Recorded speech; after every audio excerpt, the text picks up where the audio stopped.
Apa yang membuat Firly ini seolah-olah tidak tersentuh hukum? Siapa sih orang di balik Firly satu itu? Kedua, apakah Firly memang memegang kunci dari pelanggaran-pelanggaran lebih besar yang dilakukan oleh elit politik negeri ini misalnya? Kita bandingkan saja antara Firly Bahuri dan mahasiswi ITB. Yang satu sama-sama dijadikan tersangka, tapi yang satu itu dibiarkan di luar setahun setengah lebih loh. Sampai saat ini belum ada kabarnya tuh. Sementara yang satu begitu langsung tersangka, langsung saat itu juga ditahan. Sebenarnya maunya apa negara kita itu ada penegakan hukum? Ya hukum kita itu sudah seperti toko kelontong kan? Ya karena sangat mudah dibeli. Ya akhirnya publik bertanya, emang hukum itu hanya untuk orang-orang tertentu, tapi tidak berlaku kepada orang-orang yang punya kedudukan. Itu kan yang berbahaya.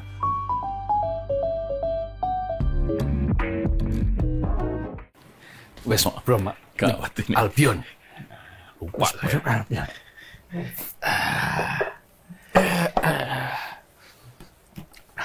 Enak nih. Waduh. Misalnya dan Kursinya beda. Agak enak Asik ya? lumayan. Enak. Nggak takut jatuh lah gitu. Didudukin juga enak. Masnya Kak sudah enak? enak lah. Udah mantap Baru kan?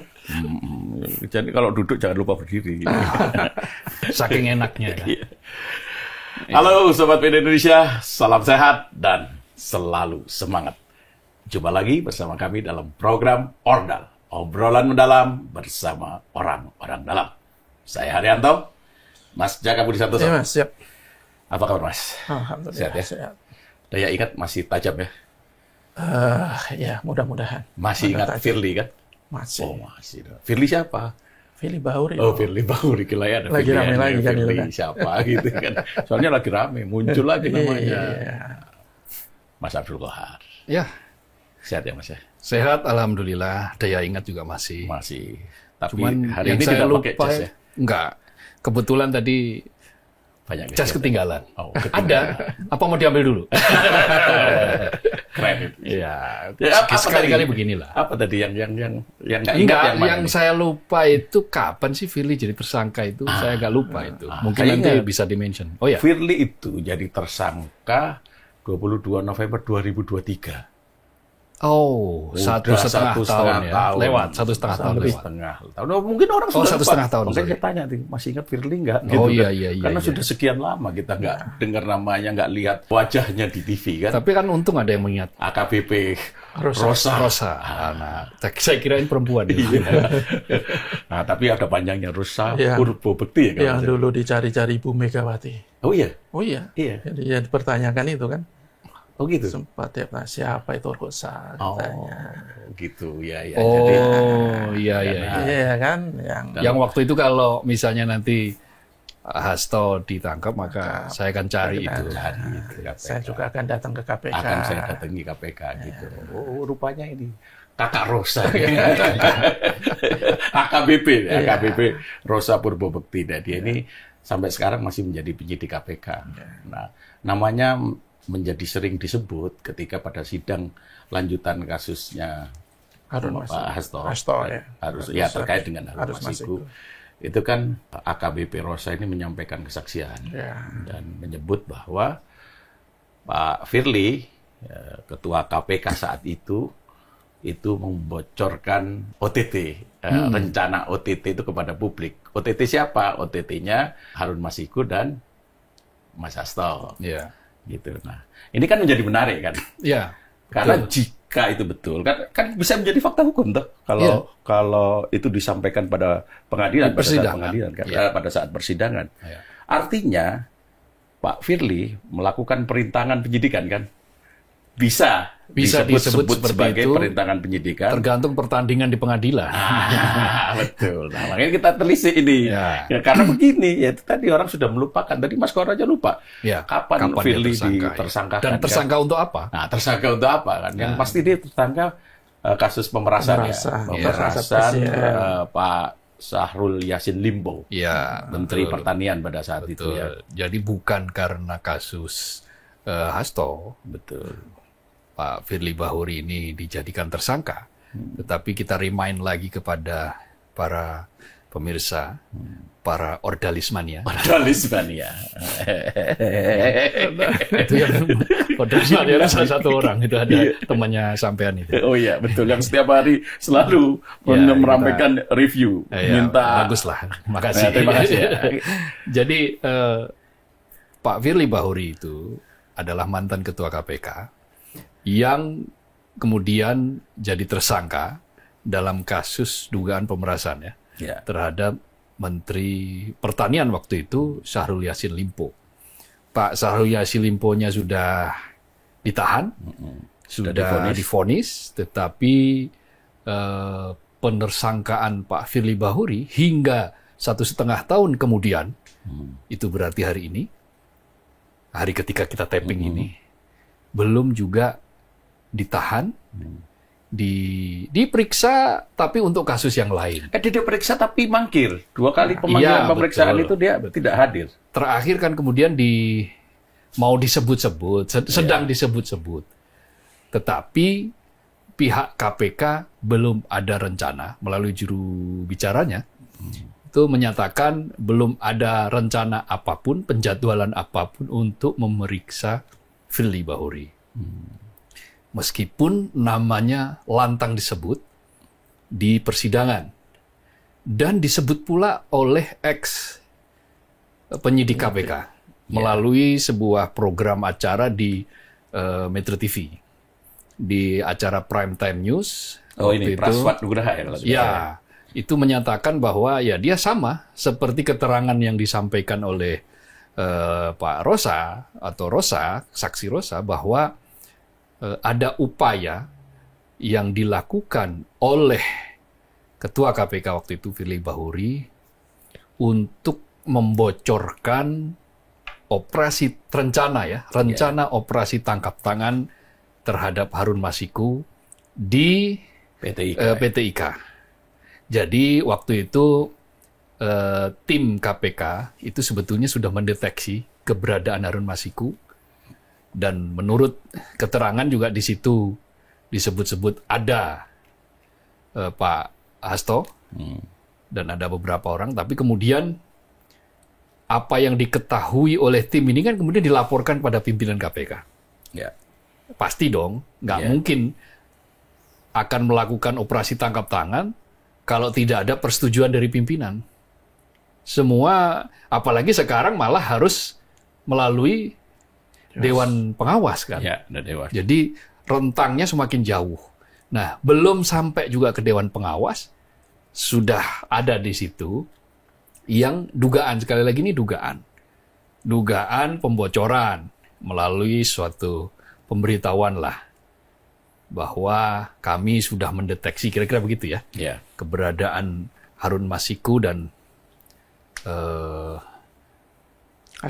Hasto di suatu tempat dan tim kami sedang bergerak, kira-kira begitu. Nah, hal-hal semacam ini kan boleh dikatakan sebagai wes lungo, gitu. Sudah cepatlah pergi, sudah memberikan kode keras. Ada sebuah kode-kode yang lazim dipakai di era Orde Baru untuk aktivis itu, yang model kodenya seperti ini. Jadi ini saya pernah mendengar cerita dari seorang intelijen. Ini sayang orangnya sudah almarhum ya. Yang bercerita ke saya tentang bagaimana dia sebetulnya diperintah untuk menangkap seorang aktivis. Ini bisa disebutkan nggak siapa beliau? Sudah meninggal. Sudah meninggal ya. Dan orangnya mungkin nggak bakal dikenal. Saya sebutkan pun juga nggak dikenal. Tetapi dia itu adalah tim intelijen. Betul-betul tim intelijen yang aktif, dia berjalan. Cerita ini beliau sampaikan, almarhum sampaikan pada 2014, bagaimana cara kerja intelijen.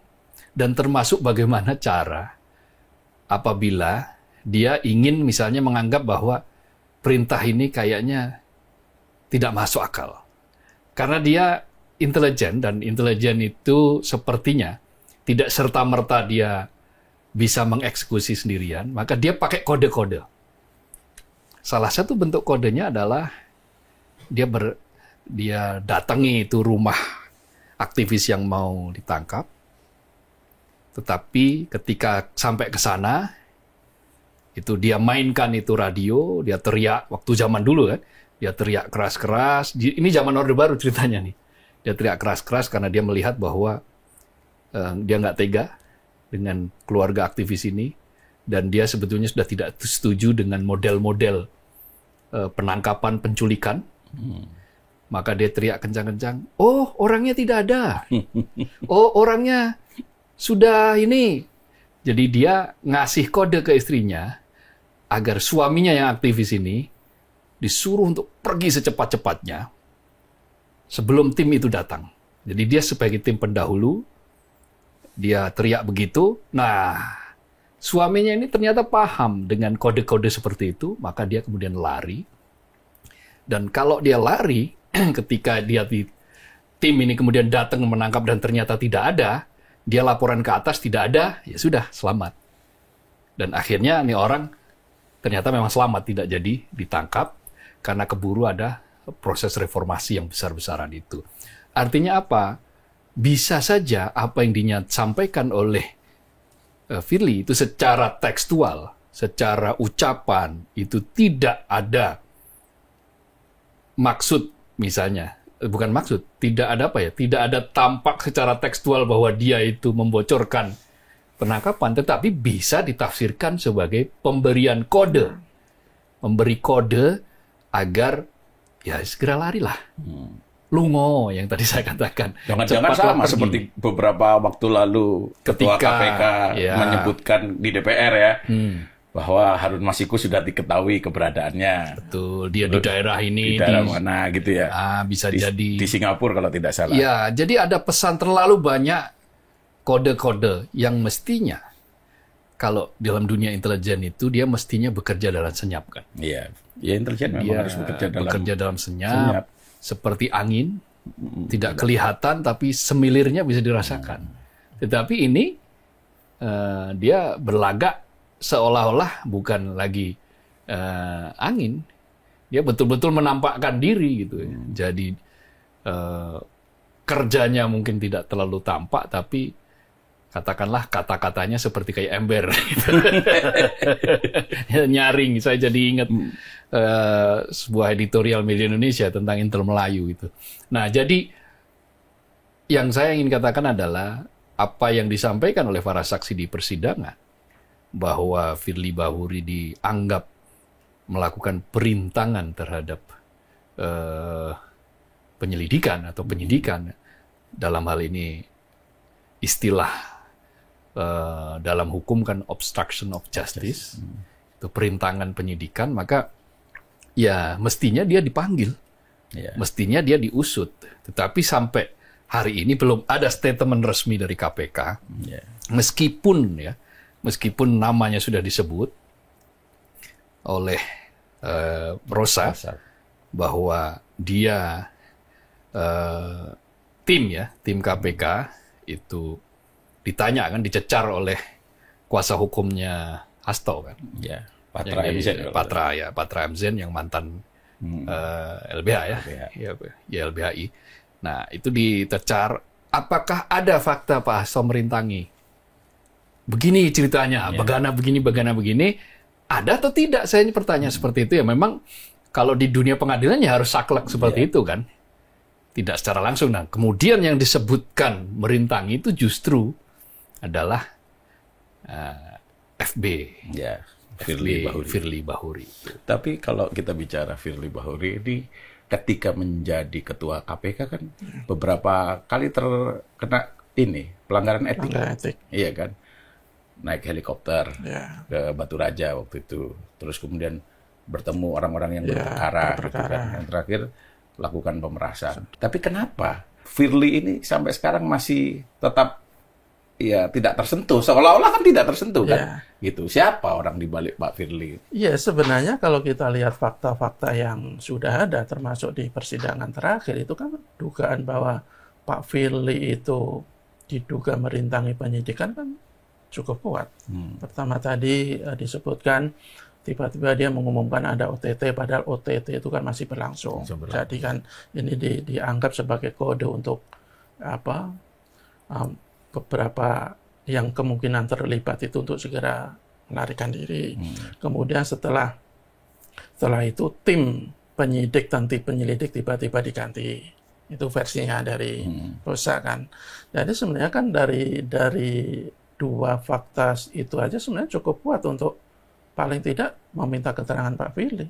Jadi ini sebenarnya kan bisa dikatakan sebagai pertaruhan KPK. Apakah dia itu betul-betul memperlakukan semua warga negara sama di depan hukum atau tidak.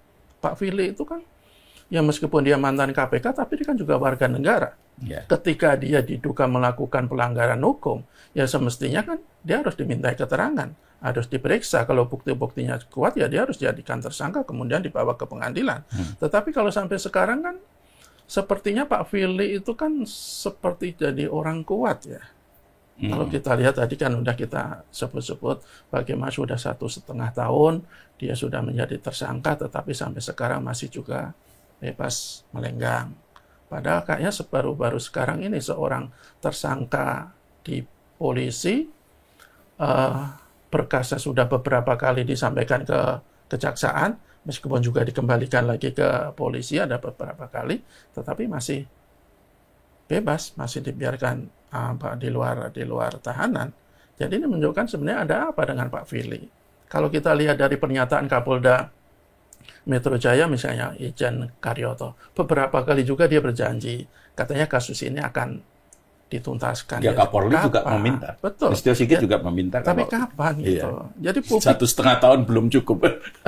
Makanya 1,5 bahkan belum cukup untuk tidak menahan seorang tersangka. Padahal kasusnya juga kasus pemerasan. Kasus pemerasan yang dilakukan oleh seseorang yang punya posisi sangat kuat di bidang hukum. Waktu itu sebagai ketua KPK. Bagaimana seorang ketua KPK yang diduga melakukan tindak pidana kemudian dibiarkan begitu saja. Ini kan menurut saya sebuah catatan yang sangat buruk bagi penegak hukum di negara kita. Jadi semestinya KPK dengan adanya fakta di persidangan kan kekuatan hukumnya kan jauh lebih kuat daripada pernyataan-pernyataan beberapa ex-penyidik KPK sebelumnya di luar kan. Kalau sudah ada fakta persidangan seperti itu ya kalau KPK tetap diam saja, tidak menindaklanjuti secara hukum ya publik akhirnya bertanya-tanya, sebenarnya serius nggak sih KPK itu untuk menegakkan hukum, untuk mengusut tuntas kasus Harun Masiku ini. Publik kemarin sudah mulai pulih kepercayaannya pelan-pelan ketika KPK akhirnya menetapkan Pak Hasto sebagai tersangka setelah sekian tahun. Tetapi kalau kemudian akhirnya hanya berhenti Pak Hasto, sementara diduga kuat ada keterlibatan pihak lain, termasuk Pak Firly, tetapi dibiarkan begitu saja hanya karena misalnya Pak Firly itu adalah ex-ketua KPK, dia seorang pensiunan Komjen, Komisaris Jenderal Bintang 3, ya akhirnya publik bertanya, emang hukum itu hanya untuk orang-orang tertentu, tapi tidak berlaku kepada orang-orang yang punya kedudukan. Itu kan yang berbahaya, dan itu akan membuat KPK yang sebenarnya belakangan kredibilitasnya sudah mulai pulih ya. Terakhir itu Januari itu sudah sekitar 70%, dari sebelumnya sekitar 60%, ya mungkin akan anjlok lagi. Dan akan sia-sia ketika KPK sudah bertahun-tahun mengusut kasus Harun Masiku, tetapi ada temuan atau ada pernyataan atau ada bukti untuk mengungkap tuntas, tapi tidak dimanfaatkan sebaik mungkin ya sekali lagi publik akan bertanya-tanya. KPK itu adil nggak sih? KPK itu memperlakukan semua warga negara itu sama nggak sih di depan hukum? Ya mudah-mudahan KPK dengan terpilihnya komisioner baru yang baru beberapa bulan ini, ya mudah-mudahan akan berubah. Jangan jadi KPK seperti di zamannya Pak Firly Bahuri, yang banyak kalangan menyebutkan KPK yang paling buruk sepanjang masa. Karena begitu banyak pelanggaran etika, tidak hanya ke Pak Firly kan. Sebelumnya ada Bu Lili Pianturi Siregar, kemudian juga Nurul Gufron juga pernah tersangkut kasus KPK etika disebut-sebut. Jadi ya semoga memulihkan diri lah KPK itu dengan adanya kemarin pernyataan kesaksian di depan pengadilan itu. Iya betul. Jadi kesaksian AKBP Rosa ini harus menjadi momentum bagi KPK untuk memulihkan nama baiknya lah ya. Iya. Tapi tidak hanya KPK sebenarnya, juga institusi kepolisian, Polri, yang sudah membiarkan 1,5 tahun lebih ini juga harus berkemas-kemas juga, harus berbenah diri, bukan berkemas-kemas. Kalau berkemas-kemas itu aku mau dihilangkan itu. Harus berbenah diri. Masa sih untuk kasus seorang Firly Bahuri ini perlu waktu sampai 1,5 tahun lebih loh, iya kan? Sampai sekarang belum ada titik terangnya. Kan seperti itu. Dan juga ya pada institusi penegak hukum yang lain, termasuk Kejaksaan Agung. Kalau Polri kan masih punya hutang kelanjutan soal judi online tuh. Judi online, ya, pagar laut. Iya, pagar laut. Kita masih menunggu. Kalau judi online itu di akhir tahun 2024 itu kalau tidak salah itu sudah setengah tahun. Sudah 5 bulan lah itu. Sudah 5 bulan yang lalu dipanggil oleh Polda ya. Bareskrim. Oleh Bareskrim Polri sampai sekarang juga belum ada kelanjutannya. Ya. Apakah hanya itu, hanya dipanggil sebagai saksi, tapi kan fakta lain kan menyebutkan bahwa penyelidikan terhadap judi online ini kan terus berjalan. Terus kemudian ya Kejaksaan juga masih punya hutang kasus-kasus yang lain gitu loh, termasuk pemanggilan Pak Erlangga Hartarto. Terus waktu itu Menteri Olahraga juga masih Pak Dito kan disebut-sebut mengembalikan uang betul. 29 juga miliar. titik terangnya belum begitu terang. Nanti semuanya hilang itu. Nah, bisa hilang maksudnya? Semua kasus itu terlupakan. Terlupakan. Nah, pokoknya hilang dengan sendirinya. Yang terbaru kasus pagar laut. Ya. Kemarin kan sempat tuh. Kan sudah pernah disampaikan bahwa ternyata tidak ada apa ya. Lurah Desa Kohot itu. Iya, cuma sampai di situ. Sekarang penangguhannya terputus gitu kan. Itu dia. Jadi nggak kayak begini terus naik gitu kan. Tapi kan terputus pas mau naik, kasus itu mau naik, terputus. Akhirnya kan seiring berjalannya waktu, kasus-kasus itu kan kemudian menghilang. Ya. Jadi begini, di dalam demokrasi itu ada 4 hal yang mesti ada prasyarat sebuah negara itu dikatakan sebagai negara yang demokratis. Apa itu? Yang pertama adalah, kok langsung yang keempat aja. Yang pertama itu ada kedaulatan rakyat. Kedaulatan rakyat itu artinya bahwa ya rakyatlah yang berdaulat. Publiklah yang harus dimenangkan dalam semua bentuk pertarungan maupun kebijakan. Semua kebijakan, semua langkah politik, langkah hukum, itu harus memenangkan publik. Kenapa? Ya karena publik atau rakyat lah ya, rakyatlah yang punya daulat di dalam demokrasi. Kemudian yang kedua, itu harus ada pemilu yang jujur, adil, yang periodik ya, secara reguler dan tetap gitu ya, dilaksanakan secara tetap. Yang kedua ini sudah kita jalankan. Lalu yang ketiga, itu ada kebebasan berpendapat, kebebasan berekspresi. Ini yang selalu molor mungkret. Yang sampai sekarang juga masih menjadi perdebatan lah. Karena terakhir kan ada mahasiswa ITB yang ditangkap, ditahan langsung dijadikan tersangka oleh sebuah pasal yang pasal itu sebetulnya sudah dianulir oleh Mahkamah Konstitusi. Ini problem kebebasan berpendapat.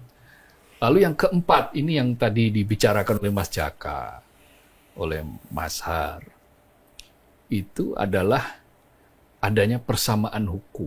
Equality before the law. Equality before the law. Ada persamaan di depan hukum kepada siapapun, oleh siapapun, yang penting selama dia berada dalam wilayah Negara Kesatuan Republik Indonesia, apabila dia melakukan kesalahan, melakukan perintangan penyelidikan, maka ada konsekuensi yang harus dia tanggung.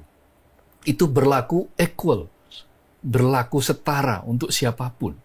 Mau rakyat biasa, yang tidak ada jabatan apa-apa, atau yang paling tinggi sekalipun, yang jabatannya berlipat-lipat gitu. Atau pangkatnya juga pangkat yang sangat tinggi. Ini persamaan di depan hukum artinya.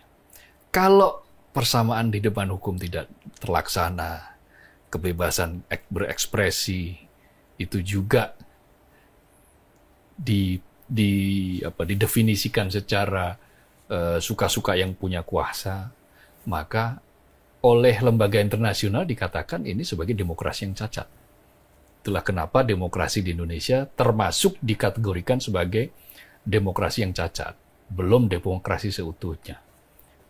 Nah, di dalam konteks perlakuan penersangkaan orang, lalu kemudian ditahan, kita bandingkan saja antara Firly Bahuri dan mahasiswi ITB. Ya. Yang satu itu terjerat undang-undang pemerasan, sementara yang satu ini kena undang-undang ITE kan gitu. Ya. Yang undang-undang pemerasan ini masih berlaku, tidak dikoreksi, sementara yang undang-undang ITE ini sebetulnya pasalnya sudah dianulir, sudah dikoreksi oleh Mahkamah Konstitusi. Di mana kritik presiden, istana, menteri dan seterusnya bukan termasuk lembaga yang kebal terhadap kritik. Artinya boleh mengkritik itu boleh di dalam UU ITE, tidak boleh disebut sebagai melanggar undang-undang ITE. Tetapi ternyata itu tidak dijalankan.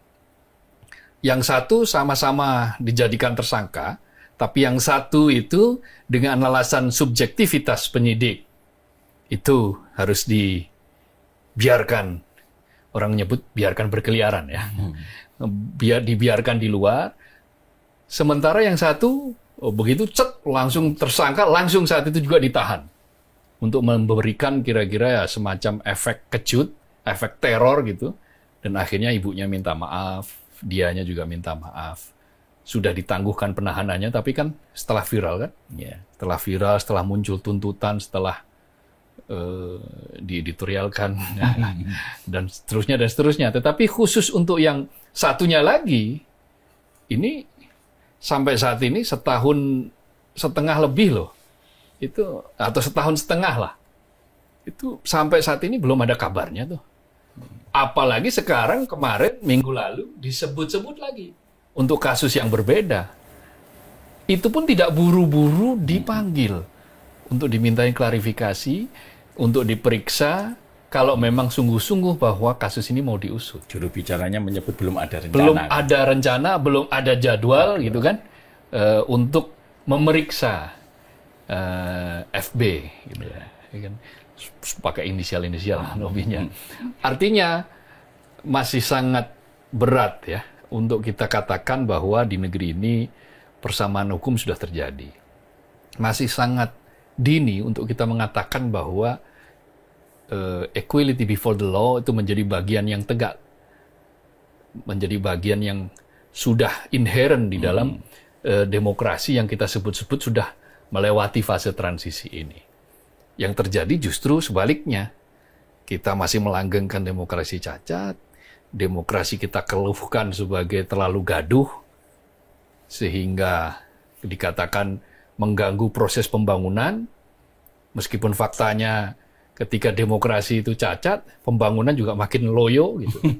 Jadi demokrasi yang tegak itu sebetulnya berkorelasi terhadap kesejahteraan, berkorelasi terhadap pertumbuhan ekonomi, berkorelasi positif ya, berkorelasi positif terhadap kesejahteraan, terhadap proses-proses geliat ekonomi. Karena dengan adanya demokrasi, maka ada checks and balance. Maka akan ada mereka-mereka yang berani mengganggu, katakanlah mengganggu investasi, pungli, dan seterusnya, dia bisa dicokok oleh proses-proses check and balance melalui tadi itu, persamaan hukum.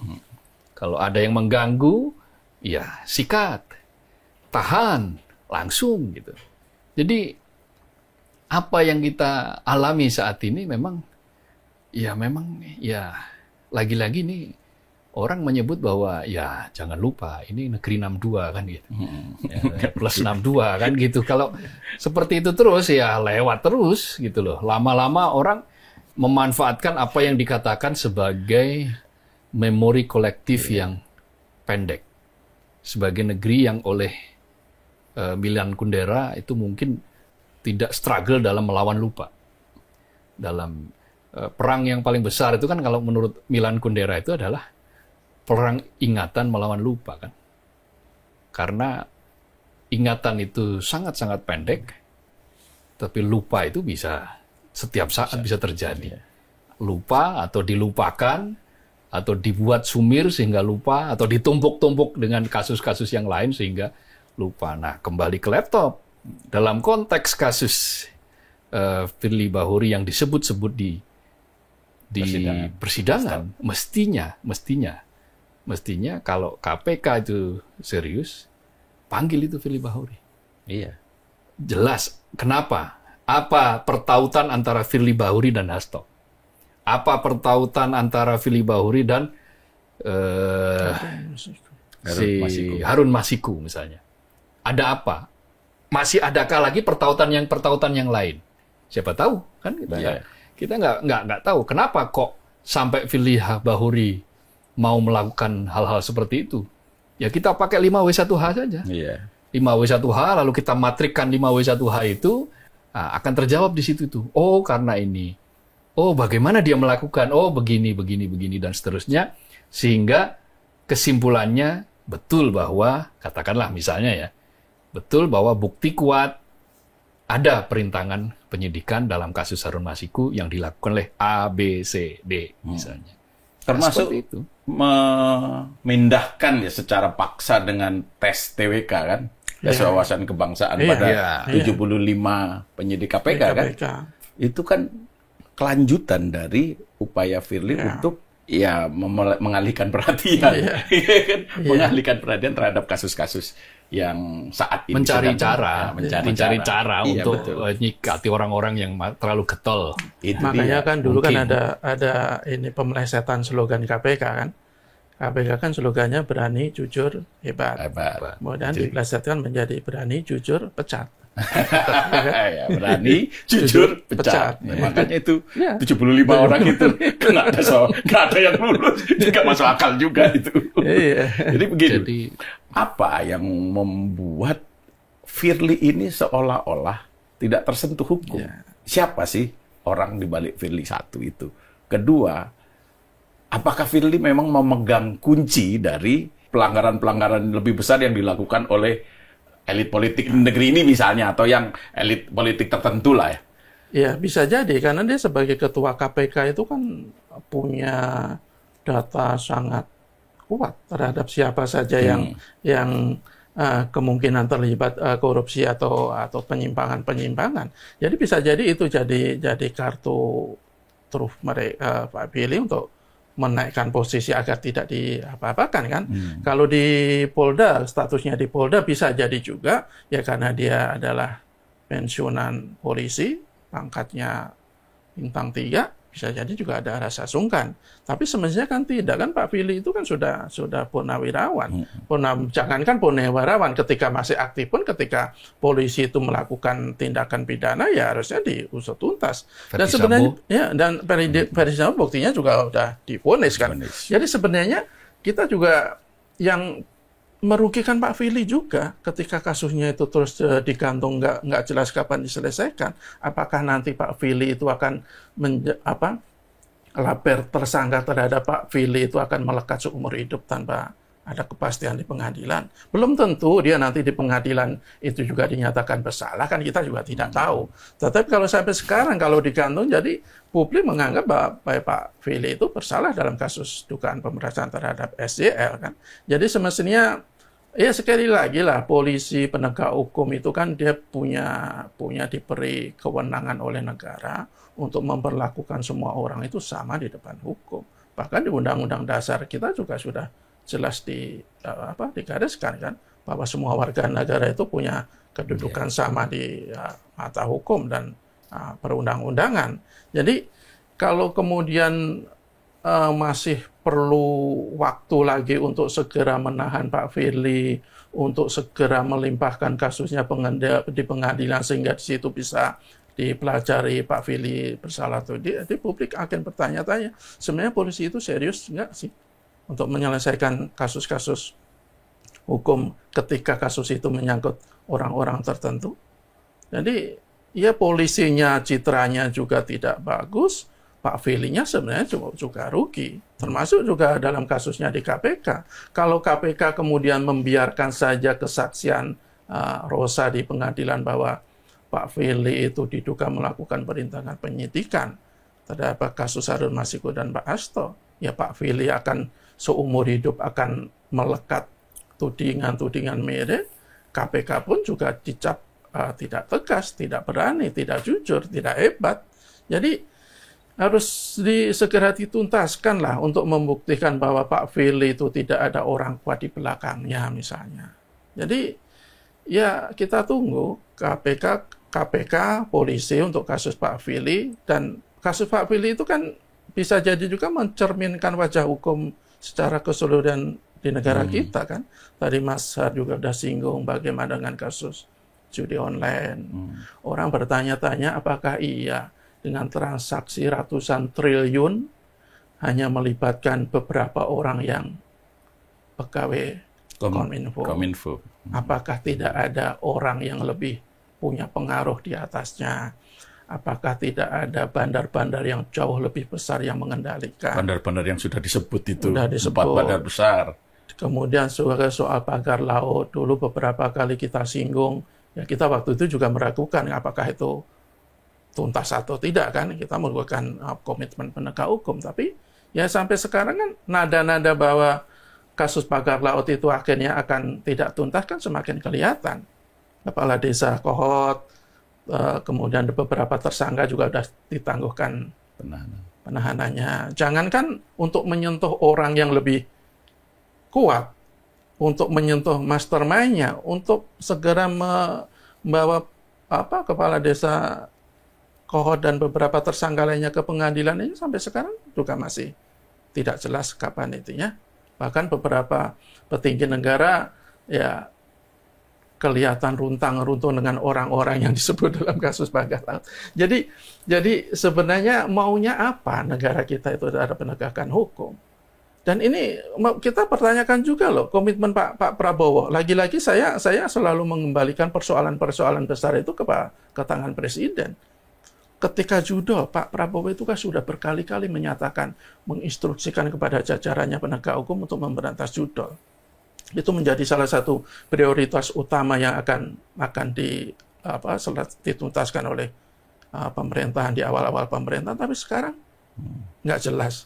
Dan reaksi Pak Prabowo saya juga tidak melihat ada kegeraman luar biasa. Kenapa judul itu masih merajalela? Kenapa para pelaku judul atau bandar-bandar judul atau mastermind-nya judul itu sampai sekarang belum tersentuh? Tidak ada tuh, menurut saya kok anteng-anteng saja kesannya.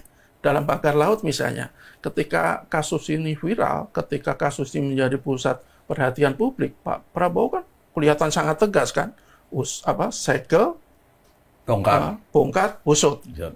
Tapi sudah beberapa bulan tidak ada tanda-tanda kemajuan untuk mengusutnya, untuk menindak para pelaku atau apalagi mastermind, tapi Pak Prabowo juga kok kelihatannya ya begitu-begitu saja, tidak ada kemarahan, tidak ada instruksi lebih lanjut kepada penegak hukum untuk segera menuntaskan. Jadi publik akhirnya bertanya-tanya, apakah hanya sekedar garang di awal tapi kemudian loyo di akhir? Apakah hanya sekedar janji-janji, hanya sekedar orasi, hanya sekedar omong-omong? Itu kan akhirnya ya menurunkan kredibilitas pemerintah kalau hal ini seperti ini terus dibiarkan. Jadi ayolah KPK, Polri, hukum kita itu tidak sedang baik-baik saja. Di tangan Anda sebenarnya ya perbaikan itu harus segera dilakukan. Jangan justru membiarkan terpuruk dalam citra yang sangat buruk. Ayolah kepada Pak Prabowo sebagai panglima tertinggi, pimpinan tertinggi, panglima perang dalam penegakan hukum. Ya, janji-janji Bapak itu kan sudah menjadi catatan publik. Kalau kemudian hanya selesai dalam janji-janji tadi, penyelesaiannya tidak jelas sampai sekarang kan? Ya. On progress. On progress. Makanya kita ingatkan kan. Ini bahwa ini pemerintah setahun juga belum. Nah, tapi kan judul itu udah berapa bulan dari instruksi itu kan, dan tidak ada progres yang menurut saya bisa kita sangat apresiasi. Apalagi dalam kasus pagar laut, orang tersangka yang sudah ada penangguhan penahanannya sudah dibebaskan, kita mau berharap lagi. Banyak loh rakyat di pesisir Tangerang itu mempertanyakan sebenarnya mau dibawa kemana kasus pagar laut itu? Apakah sudah selesai di sini? Tidak ada yang dinyatakan bersalah atau gimana? Jadi ya Pak Prabowo ini menurut saya ya harus menunjukkan komitmennya secara tegas bahwa instruksi yang sudah Bapak berikan kepada penegak hukum, faktanya sampai sekarang belum dilaksanakan dengan sangat serius. Ya soal pagar laut, soal judi online, masih bagus kalau ada publik yang menanyakan itu, mempertanyakan itu. Yang repot itu kan kalau publik sudah melupakan. Betul. Nah, belakangan ini ya bisa kita simpulkan, sudah tidak ada lagi yang mengingat soal pagar laut. Ya faktanya dengan ditersangkakannya Lurah Desa Kohot dan beberapa orang di bawahnya, terus kemudian ditangguhkan, sudah tidak ada lagi tuh rame-rame baik di media mainstream kita juga maupun nggak tahu tuh pegawai BPN, mantan pejabat betul, BPN yang itu kemarin tuh sempat dipanggil. Kita nggak tahu statusnya seperti apa. Nah, termasuk juga soal judi online. Setelah pemanggilan Budi Ari, apa iya untuk urusan ratusan triliun itu hanya sebatas orang yang bekerja mengurusin take down situs judi online saja. Pasti kan ada mastermind yang dibalik itu gitu loh. Ada orang-orang yang dengan pengaruh yang lebih besar gitu. Nah, sayangnya ya seperti kata Mas Kohar tadi, kita ini penyakit yang paling berat itu bukan perang melawan hawa nafsu rupanya, tapi perang melawan lupa, kalau kata Milen Kundera kan tadi kan. Ya, kalau saya kembali ke yang kita bicarakan ya. Kita bicarakan pagar laut, judi online atau Hasto atau Firly. Nah, itu kayaknya satu rangkaian. Kalau saya lebih kepada fokus yang kasus terakhir, bagaimana Firly Bahuri disebut namanya di persidangan. Menurut saya bola sekarang ada di tangan KPK. KPK sekarang harus menunjukkan bahwa mereka ini sekarang, maaf kata, makin kedodoran bila dibandingkan dengan Kejaksaan Agung. Kita melihat tanpa kita harus mengadu antar institusi. Lahirnya KPK ini kan terjadi karena aparat hukum, penegak hukum itu dinilai tidak berjalan sesuai dengan spirit reformasi. Maka kemudian dibuatkanlah yang disebut dengan KPK. Dulu ada namanya KPKPN, komisi embrionya ya, pemeriksaan harta kekayaan negara lah kira-kira gitu. KPKPN, kekayaan pejabat negara, itu baru pada tahap kekayaan pejabatnya. Lalu embrio ini kemudian bermutasi, bermetamorfosis menjadi KPK yang memiliki undang-undang, yang kemudian dibuatkan perangkat yang sangat lengkap, yang memiliki kewenangan. Nah, meskipun kemudian di 2019, kewenangan itu diamputasi melalui sebuah revisi undang-undang, yang kata banyak kalangan kan awalnya kan untuk memberikan kepastian. Dulu kan sering kita sebut-sebut, apa iya sih ada orang tersangka seumur hidup? Apa iya sih orang tersangka sampai dia mati, meninggal tanpa ada aturan misalnya SP3.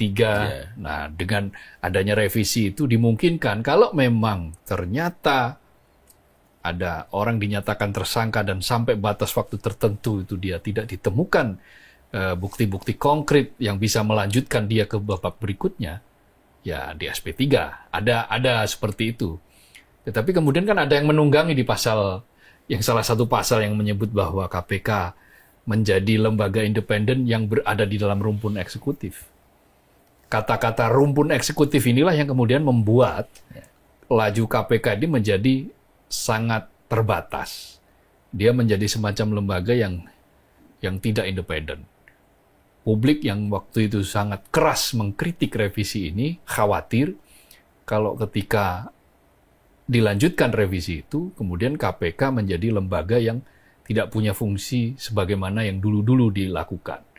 Dan akhirnya terbukti kan, apalagi waktu itu disediakan ketua KPK yang seperti sosok Firly Bahuri. Bahkan ada pimpinan-pimpinan KPK yang berantem sendiri di internal kan, sampai kemudian membuat yang TWK tadi, tes wawasan kebangsaan. Sampai akhirnya ada yang terkena problem etik, sudah disidang berkali-kali. Nah, dalam konteks yang terbaru ini, maka kalau KPK ingin mengembalikan muruahnya, kalau KPK ingin disebut sebagai lembaga yang masih layak diperhitungkan atau layak hidup secara keberadaannya, maka ya lakukan. Usut, kalau memang betul-betul mau mengusut, jangan tanggung-tanggung. Hasto sudah ditahan, tangkap, dan kemudian sekarang lagi diadili. Nah, pembuktian berikutnya adalah perintangan ini. Siapa yang merintangi sehingga Harun Masiku ini lari? Ini kan menjadi utang, kalau kita bicara utang tadi. Utang yang harus dibayar, kan? Harus dibayar oleh janji adalah utang. Kan janjinya KPK menangkap Harun Masiku. Bukannya tidak bisa menangkap. Tim yang sudah siap untuk menangkap, tapi tiba-tiba diloloskan. Ada dugaan pelolosan. Inilah yang disebut dengan obstruction of justice itu.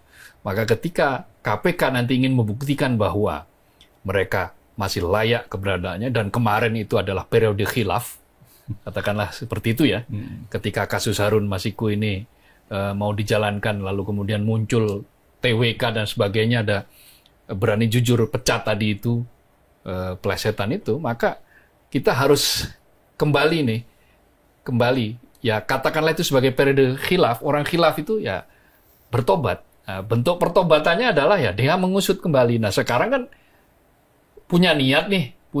Nah, kalau punya niat untuk mengusut, lalu kemudian muncul nama itu di pengadilan, yang nama itu seperti kayak untouchable, seperti nyaris tidak bisa tersentuh, ya buktikan bahwa itu semua tidak benar. Apalagi yang memunculkan nama itu penyidik KPK, kan? Betul. Masih aktif, kan? Masih aktif. Jadi artinya dengan hal-hal seperti itu, maka tunjukkan. Yang tadi kan minta yuk dan seterusnya kan, ayo gitu loh, tunjukkan ayo itu. Untuk kalau urusan presiden dengan KPK kita batasi lah. Presiden dengan KPK harus kita batasi supaya tidak masuk dalam domain KPK terlalu jauh, meskipun KPK berada di bawah rumpun eksekutif. Jadi sudah, kalau presiden ke kejaksaan ya memang kejaksaan kan memang pengacaranya negara, dia tangan presiden, dia bisa masuk ke situ. Tetapi dengan adanya KPK yang masih menyebut diri sebagai lembaga independen, ya mestinya mereka juga harus menyisir semua siapapun yang, apalagi yang namanya disebut di pengadilan, maka ya setidak-tidaknya diperiksa. Biar semuanya clear, biar tidak ada dusta di dalam kasus-kasus itu, siapa yang berdusta kelihatan gitu kan, atau jelas siapa merintangi siapa yang memerintahkan untuk merintangi, lalu mengapa harus dirintangi, mengapa harus Harun Masiku sampai dibiarkan lolos gitu, dan seterusnya, jejak itu mesti diusut tuntas, dan itu sudah dibuka oleh AKBP Rosa tadi itu. Nah sekarang tinggal mau masuk apa enggak, mau pinara atau tidak, itu kan. Pinara itu udah monggo gitu kan. Monggo pinara kan gitu. Monggo mlebet. Monggo gitu ya, Tanjung Perak gitu. Tanjung Perak kapale kobong. Gitu. Monggo pinara. Kamare kosong. Gawat juga. Bukan.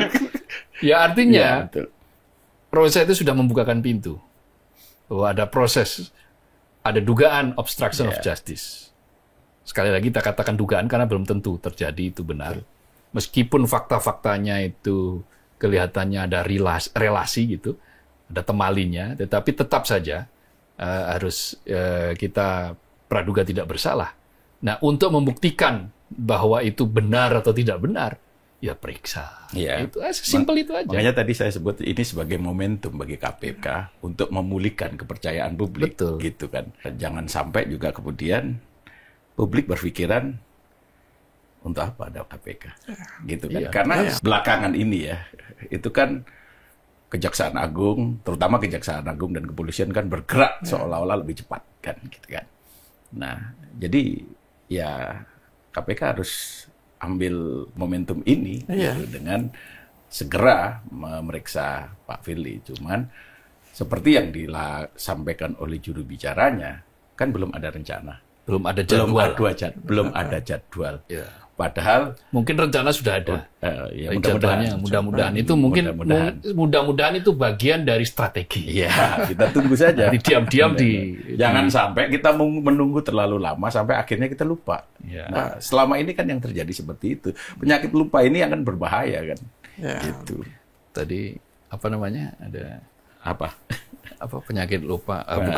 Perang yang paling berat bukan perang melawan hawa nafsu, perang melawan lupa. Bukan, ada tadi yang Milen Kundera, bukan. Pagar makan tanah. Pagar makan. Itu ada lagunya, iya, lagunya Mansur S. Iya, enggak. Jadi selama itu kan KPK itu kan juga ada persepsi negatif terhadap mereka kan. Ketika dia mentersangkakan Pak Hasto misalnya, kan ada karena Pak Hasto sekarang berseberangan dengan pengembang kekuasaan, makanya jadi tersangka. Kenapa orang-orang yang dilaporkan ke KPK tapi tidak pernah ditindaklanjuti karena mereka adalah orang lingkaran kekuasaan. Jadi jangan sampai persepsi-persepsi itu terus ada karena KPK sendiri yang melakukan itu, termasuk dalam kasus Pak Firly itu kan. Kalau sudah terang benderang dipaparkan di depan persidangan, itu adalah bukti yang sangat kuat, kemudian dibiarkan begitu saja, ya jangan salahkan publik kalau ya terus menganggap bahwa KPK itu memang tebang pilih. Bahwa jadi ada pernyataan menarik, mudah-mudahan itu salah dari Pak Mahfud yang beberapa hari ini kan, ya hukum kita itu sudah seperti toko kelontong kan, ya karena sangat mudah dibeli. Jadi bisa dibeli karena seseorang itu punya uang, dan contohnya juga udah banyak. Dalam kasus vonis yang di mana Surabaya itu siapa si Tanur itu, kan itu sudah jelas. Ronald Tanur.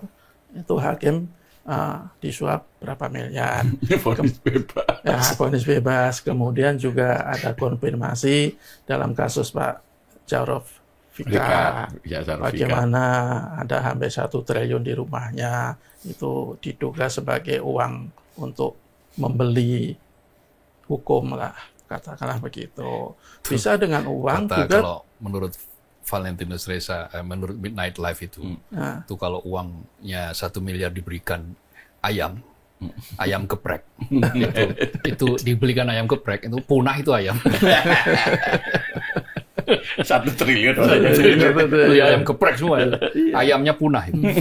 Tapi bisa dibeli juga dengan kekuasaan. Seseorang yang punya kuasa itu bisa membeli hukum. Apakah Pak Firly itu tidak tersentuh karena dia punya kekuasaan? Ya makanya dibuktikan di KPK. Jadi yang pasti mudah-mudahan apa yang dikatakan oleh Pak Mahfud ini bahwa hukum kita udah seperti toko kelontong ini mudah-mudahan tidak benar, meskipun tanda-tanda ke sana atau bukti-bukti ke sana itu memang sudah ada. Jadi ya ini tantangan bagi para penegak hukum lah.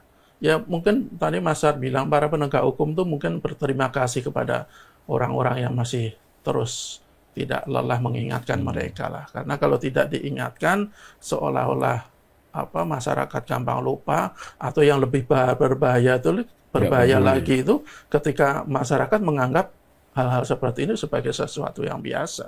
Jadi itu menurut saya akan sangat berbahaya dan bisa mengancam eksistensi keberadaan negara kita ke depan. Mas Kor, harapannya seperti apa ini?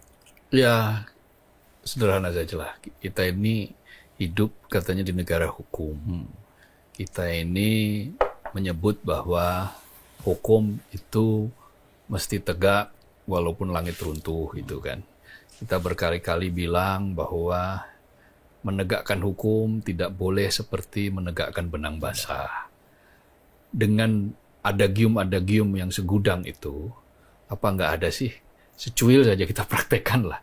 Praktekkan dengan sebenar-benarnya, setegak-tegaknya, seluruh-seluruhnya, agar keadilan itu bisa dirasakan oleh publik. Jadi setidak-tidaknya ya melalui aparat itu kita ingin menyampaikan semacam kayak pesan yang pernah disampaikan oleh Nabi Muhammad SAW yang mengatakan seandainya esok hari kau akan mati, maka lakukanlah kebaikan. Meskipun kebaikan itu hanya menanam 1 biji sawi. Biji sawi itu kan sangat kecil. Tetapi itu pun tetap sesuatu yang harus diikhtiarkan. Meskipun katakanlah besok itu kiamat atau besok itu kita tiada gitu. Nah, para penegak hukum kalau dia ingat dengan pesan dari Nabi Muhammad itu, jadi dia akan menanamkan kebaikan. Salah satu bentuk menanamkan kebaikan itu ya dia usut semua yang memang harus diusut. Dia tegakkan keadilan yang memang harus ditegakkan. Jangan keadilan yang sudah agak bengkok malah justru dibengkokkan dan dibelokkan. Jangan sampai kemudian keadilan atau hukum itu selalu diletakkan di dalam ketiak kekuasaan. Jadi saya kira termasuk buat siapapun persamaan hukum harus terjadi. Termasuk buat mereka yang sering disebut oleh Mansur S tadi itu. Makan tanaman. Kau bagaikan pagar yang makan tanaman gitu. Tapi lokomotif penegakan hukum itu kan sebenarnya ada di tangan presiden kan. Presiden harus mengawal betul gitu loh. Penegakan hukum di negeri kita ini kan. Ya, saya kira apa yang sedang terjadi sekarang kan semua proses sedang dijalankan. Betul. Hanya saja kan memang ini setel gasnya ini kan beda-beda ya institusi ini. Sudah dipidatokan itu ada yang langsung bergerak. Tetapi ada yang masih slip sana sini yang tidak bergerak entah karena apa. Jadi saya kira sih bila apa yang disampaikan oleh presiden itu dijalankan, semua akan fine-fine aja. Iya. Semua akan beres. Tapi ketika tidak dijalankan ya harus ada tindakan. Kan begitu kan? Ya, itu normal-normal aja. Tapi saya masih berprasangka baik bahwa saya sabar sabar menanti.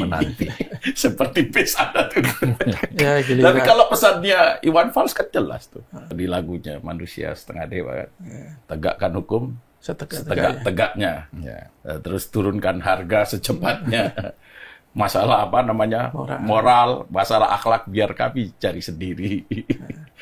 Masa ada yang mau disampaikan? Saya kira cukup. Ya mudah-mudahan secepat ketika polisi kesit menindaklanjuti laporan Pak Jokowi soal ijazah palsu itu kan kesit banget, itu kan cepet kan. Termasuk secepat menangkap mahasiswa. Ya mudah-mudahan secepat itu pula dalam masih ada harapan kasus-kasus lain. Ke penegak hukum kita?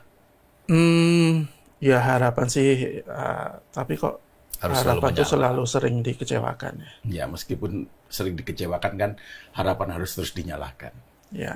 Daripada kita mengutuki kegelapan mending kita nyalakan. Betul. Asal tadi itu yang pagar makan. Saya pikir cukup lah ya. Baik, Sobat Media Indonesia, demikian perbincangan kami. Semoga bermanfaat. Salam sehat.